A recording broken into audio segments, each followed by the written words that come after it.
Саламатсыздарбы, урматтуу ата-энелер? Гапар Мадамменов агайыбыздын ата-энелер сиздер үчүн китебинен номер 66 сабак Дасторкон четиндеги университет программасынан ыйман адеп тарбиясы сабакты даярдаган Салтанат Бейшенова, Талас облусу. Данышмандардын ыйман адеп тууралуу айтып кеткен кептери менен бүгүнкү сабагыбызды баштайбыз. Адам билимге толгон башы менен эмес, адамгерчиликке толгон жүрөгү менен бааланат. Ыйманы бар боз бала күйүп турган чырактай, ыйманы жок боз бала жакын да болсо ырактай. Адептүүлүк адамдын көркү. Уулуңду адепке сөз менен эмес, өрнөк менен үйрөт. Анда эмесе, урматтуу ата-энелер, көңүл буруңуздар, бүгүнкү сабакта сиздер өтө керектүү маалыматтарды ала аласыздар. Ыйман адеп тарбиясы бул өтө маанилүү темалардын бири.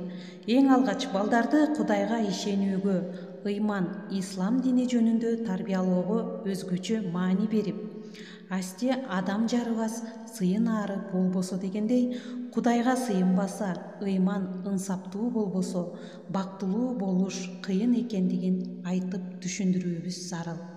Ислам дини менен жөнөкөй бирок жакшы мисалдар менен түшүнүп берүү. Мусулманчылыктын адеби тазалык, аруулук жөнүндө маалымат берүү. Инсап деген сөздүн чечмелениши бул тазалык, кол буттун, кийимдердин эле эмес, жан дүйнөнүн тазалыгы жөнүндө адамгерчилик, уят, ар-намыс тууралуу сөздөрдүн терең маанисин чечмелеп, ак ниеттүүлүк жөнүндө маалымат берүү. Агайдын окуучуларга өткөн эң сонун сабак лекциясы бар, ошону дагы сиздерге мисал катары кое кетейин.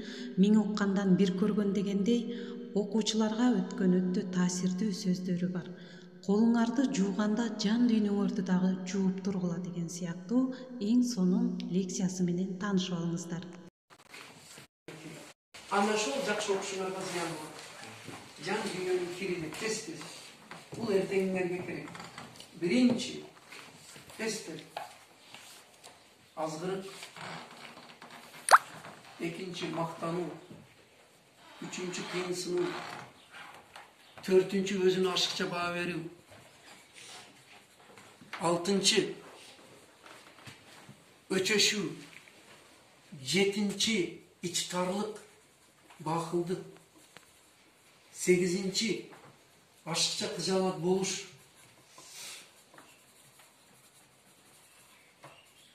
Ашыкча кыжаалат болуш. Нече болду? Кийинкиси этият болуп чочуп коркуш. 9-нчы сан өзүңөр кое бергиле. Оолугуп тоотпой коюш.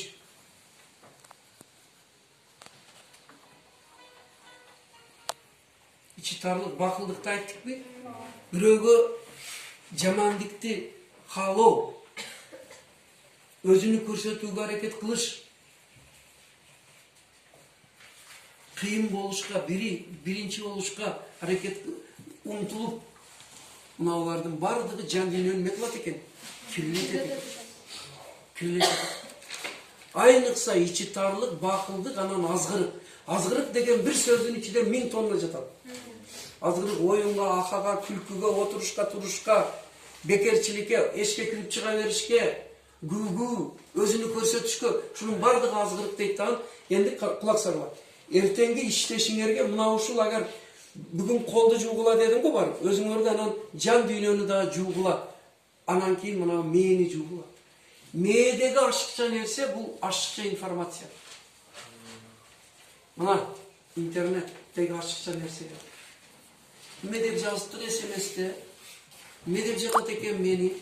Мына ушунун бардыгынан манау бир кылда манауну разгрузка кыласыңар го, толуп кетти дейт го, сигнал берет. Ана ошондой эле жок дегенде бүгүн агар жагып калса өмүр бою ар жолу тез-тез ар күндө колду жууганда, ар колуңарды жууганыңарда өмүр бою эстегиле. Колду жууп атасыңар, капырга айтты, колумду жуудум, энди каягымды жуайын?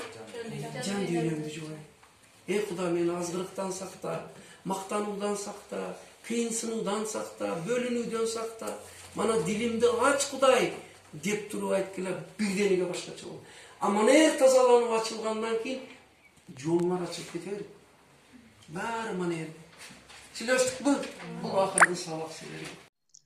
Урматтуу ата-энелер, бүгүнкү сабагыбызды ушуну менен жыйынтыктап туралы. Кийинки сабакта сиздер адамгерчиликтин өзөгү адам деген тема боюнча дагы эң сонун кызыктуу маалыматтарды аласыздар. Чыңгыз Айтматов айткандай, үй бүлөнүн ата-эненин коомго кошкон чоң салымы бул жакшы инсандарды тарбиялап коомго берүү дегендей, ушул сыяктуу учкул сөздөрдү, макал-лакаптардын маанисин чечмелеп, бала тарбиялоодо дагы дасторкон четинде ушул сыяктуу темалар менен баарлашыңыздар. Көңүл бурганыңыздарга чоң рахмат.